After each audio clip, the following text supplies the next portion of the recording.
The following video is for context, not to justify anything I did, but to explain why those decisions were made and how my toxic mindset affected the people around me. I don't talk about my personal life too much, as I don't believe it's too important, and the fact that I don't think people will care. Mainly because I built my channel talking about other people. I mean, it's only recently that I talked about the cartoon I made from 3 years ago. However, it's been a long time coming, and I'd like to talk about some of the hidden history of me and my channel. A lot of what I'll go over have either hinted at, briefly talked about, or just vaguely acknowledged. So I think it's best that I talk about it in a singular video. Hello, I'm Daft Pina, or Ryan, and let's start with my ribcage surgery. Now, I did mention this first on Twitter when I had the surgery, the flight to VidCon, and after surgery, but I want to go a bit more in-depth on it. Mainly because I saw a lot of people just calling it back pain, which is an understatement. I was born with a sunken chest, or pectus excavatum for the doctors in the house. For most who have this, not much changes in their life, and growing up, it didn't really affect me, until I turned 18. Around this time, my ribcage was pressing down a bit on my organs, so I went in to get some scans. I found out that my ribcage is a few millimeters from my heart, and I needed surgery, or else it would crush my organs. Needless to say, I said yes to the surgery. Some people do get it cosmetically, but honestly, having a dent wasn't the issue, potentially dying was. August 29, 2016, I would have my surgery to get 2 metal bars put in me. They basically pushed out my chest and tied the bars into my ribs with metal wiring. When I woke up, I was in the hospital for a week on, the best drugs. After I was discharged from the hospital, I had to sit in a reclining chair for about a month. I couldn't sleep on my back or else I'd get a seizure from the pain. While I did get some at-home painkillers, I was advised to avoid laughing or coughing due to my body healing. Doing these actions would hurt a lot, and it did. Though unfortunate because I discovered internet common etiquette at the time, and it was too funny, which is a weird phrase to say. While waiting in the chair, I got a medical brace as if I was incapacitated. I could not get an MRI scan, because having metal in your body does not work well with those machines. So I became a little paranoid to say the least. I started college shortly after the surgery, and I had to use one of those rolling backpacks to keep unneeded pressure off of me. And I was starting to feel a bit better moving around in general, thanks to the low-dose painkillers. I had to wear a back brace to correct my posture, and to make sure my chest wouldn't cave in. But sleeping was another issue. Something that didn't go away was waking up in the middle of the night with searing pain. The feeling that I cannot move, crying as I had to force myself to take a painkiller. One that would take about 30-ish minutes for it to actually work. This wouldn't be a once-in-a-while type thing, but nearly every night. But I felt that I couldn't talk about what I was going through, as that would either appear weak, easy to pick on, or that no one would believe me, saying it's not too bad, or it's just an excuse. While I had made videos prior about cartoon reviews, it was at this time I started to make them over Storytime animators. I put out so many of these reviews, I became infamous in the community. I think part of the reason why I talked about other channels was because I didn't have time for my own works, and wanted to shit on them because they had time, like I was projecting, or something along those lines. In 2017, I made How Jaden Faked Her Face Reveal. It was a vile video made at my lowest, projecting my feelings of insecurity and pain onto Jaden. I invalidated her trauma and what she was going through. It was never my place to talk about her mental health, and I truly regret not processing my own pain in a healthier way. Using her as a scapegoat for what I was experiencing was awful, and something no one should have gone through. I'd also made a separate video, a review of her channel. At the end, I said the drawing porn of her is bad, and you shouldn't do it. However, the way it was executed, everyone thought I was just reviewing porn of her, to humiliate her. After more than a year, I took down these videos. While I had had many comments for and mostly against, I didn't have clarity until much time later. But I apologized and took them down. I was surprised that she even accepted the apology, which I never deserved, but I'm grateful for. In 2019, I would eventually meet her dad and apologize to him as well. In 2018, I was able to do a lot more physical activities with painkillers only once in a while. No more rollable backpack, this time I got a regular ass one. While I still made videos on Storytime animators, one instance pivoted my content drastically. It was my experience with Otaku Studios, or Andy Tucker. Andy Tucker oversaw an artist collective despite not drawing himself, and is a pedophile who would later get arrested for sexual assault towards a minor. I was in contact with people affected by him prior, and helped send the information to law enforcement. He would get arrested way later, and currently is still in jail. This sparked a shift in my content towards more exposed videos, and so I started to look for opportunities to repeat the success. But this caused a lot of situations to be mishandled. A lot of my content back then was scathing, cold, and ruthless, with contradictions and double standards. The videos were more personal than the standard coverage, and I had really high expectations in the I wouldn't have done this sort of thing. Some of these would include the videos I made about the Adwin's Outs products. I was just some guy out here with a microphone and camera, while he was actually out there making stuff. I was way too harsh on him and his team. I'd also gone too far into his personal life, both his former experience with his high school friend, as well as his then girlfriend, and is never my place to cover. Also, for another creator, Choi Panda, I did tell her to stop drawing, but no one should stop their art journey, even if it takes a bit to improve, or not. Art is not a competition, it's whatever you want out of it.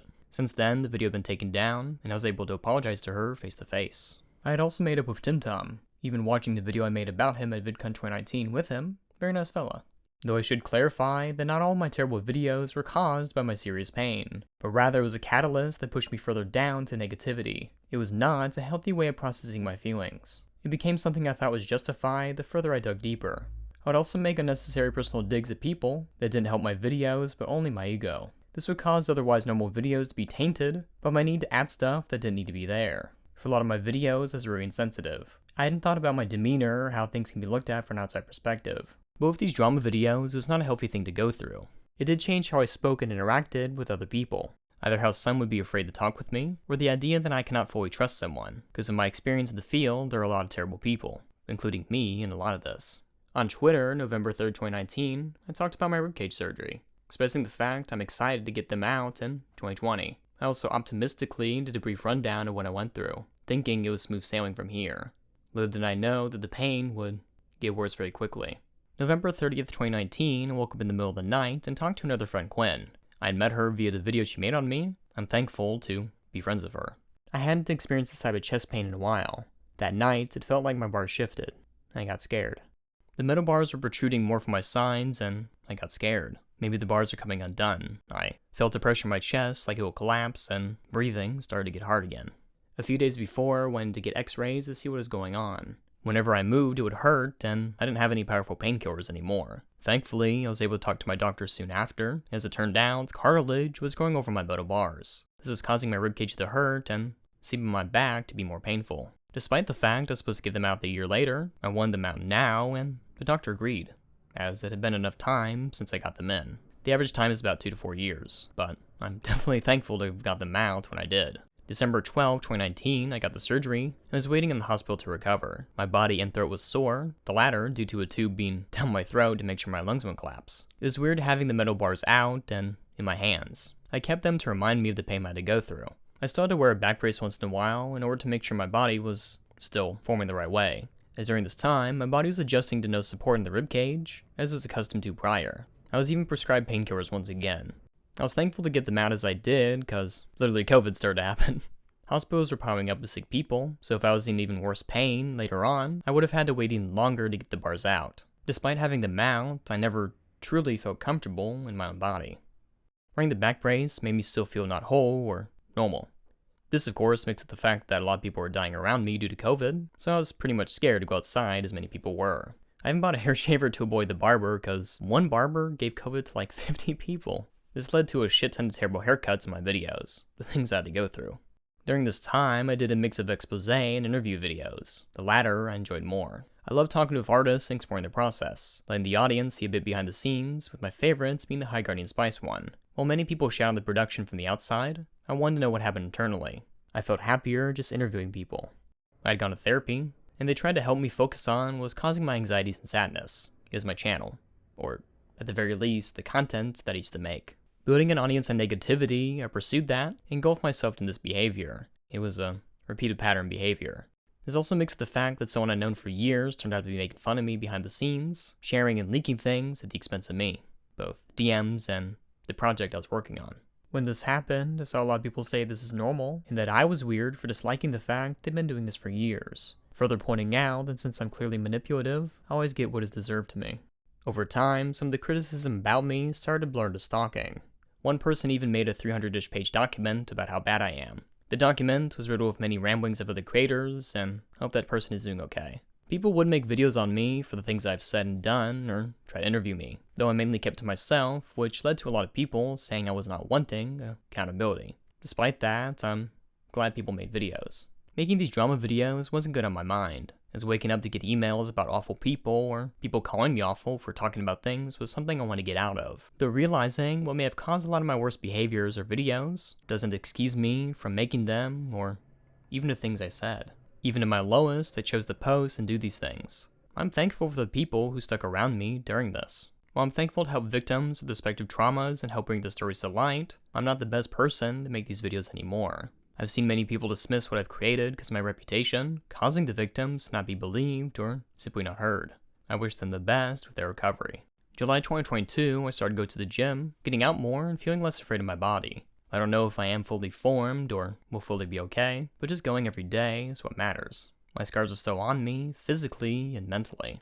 I disappointed many people with the old content I made, and I regret making it, even if on some occasions I did help some people. I'm glad to not be making drama videos and just creating things I really like to talk about and free myself from the negativity. Since this transition in content, I have felt a lot better. Surrounding yourself with negativity doesn't do well in your mental health, and I have gotten comments saying I appear happier in my new videos, which is true, because I am.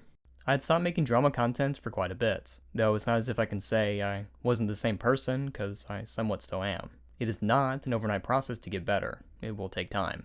I'm glad to have expunged those who brought me down mentally, and I'm happy with who I talk with now. To have people supporting you does go a long way. And I'm just gonna do what I should have done a long time ago. Draw stuff and make these silly videos about cartoons. To those who have been with me through all this, John, Jake, Joey, Ishmael, TCR, Crowy, Tim, Quinn, and many others, thank you. I also want to take a second to apologize to the people I made videos on in the past, those who I've wronged and hurt by doing so. As well as my fans, new, old, and the ones that left long ago. I'm sorry for everything. Currently, I'm trying to be the best that I can be, and I know it will take a bit of time. My only wish is that you be a part of this journey with me. Thank you.